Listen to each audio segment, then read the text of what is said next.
கொலக்கட்டை கைப்பற்றா 6 மதுரை வண்டியூரிலிருந்து தெப்பக்குளம் வரை தினமும் 3 கிலோமீட்டர் நடந்தே வந்து கொழுக்கட்டை விற்கும் 75 வயது மூதாட்டி.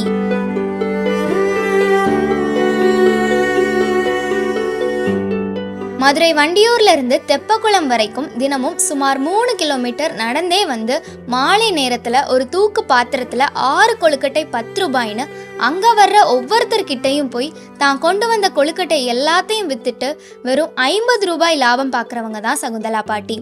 6-10 ரூபாய். எவ்வளவு வருஷமா விக்கிறீங்க? 8 வருஷமா விக்கிறேன். 75 வயசுலையும் தன்னம்பிக்கையோட விடாமுயற்சியா உழைச்சுதான் சாப்பிடணும் அப்படின்னு இன்னைக்கு இருக்கிற ஜென்ரேஷனுக்கு முன்னுதாரணமா இருக்கிற சகுந்தலா பாட்டிக்கு சொந்தம்னு சொல்லிக்க யாருமே இல்லை. யார்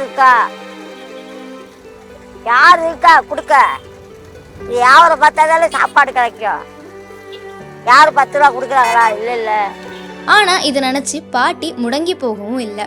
உங்களுக்கு பிள்ளைங்கெல்லாம் யாரும் இல்லையா பாட்டின்னு கேட்டதுக்கு, எனக்கு நீ தான் பிள்ளை, இந்த ஊரில் இருக்கிற எல்லா மக்களும் தான் என் சொந்தம்னு பாட்டி சொல்கிற வார்த்தைகள் காண்போரை கண் கலங்க வைக்குது.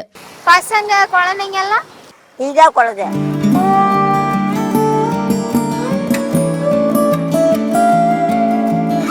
வீட்டுக்காரங்க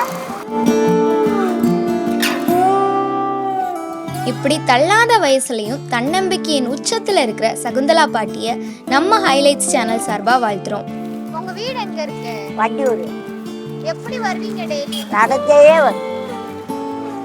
வண்டியூர்ல இருந்து இங்க நடந்து வருவீங்களா? அவங்களோட நேர்மையான உழைப்பும் விடாமுயற்சியும் இனியும் தொடரட்டும். இதுல என்ன லாபம் கிடைக்குது உங்களுக்கு? 50 ரூபா கிடைக்கும். ஒரு நாளைக்கு 50 ரூபா கிடைக்கும். இதை வச்சுதான் நான் சாப்பிடுவேன். யார்கிட்டையும் கேட்க மாட்டேன். இது விற்பே சாப்பிடுவே, அவ்வளோதான். படுத்துடுவேன். 50 ரூபா போதுமா ஒரு நாளைக்கு? பத்தாது. என்ன செய்வா? இருக்கிறது தான் சாப்பிடும். 6-10 யார் வீட்டுக்கு போக மாட்டேன். சொந்தமாக இருந்தாலும் போக மாட்டேன். நான் உழைச்சி கட்டி கொடுத்ததே.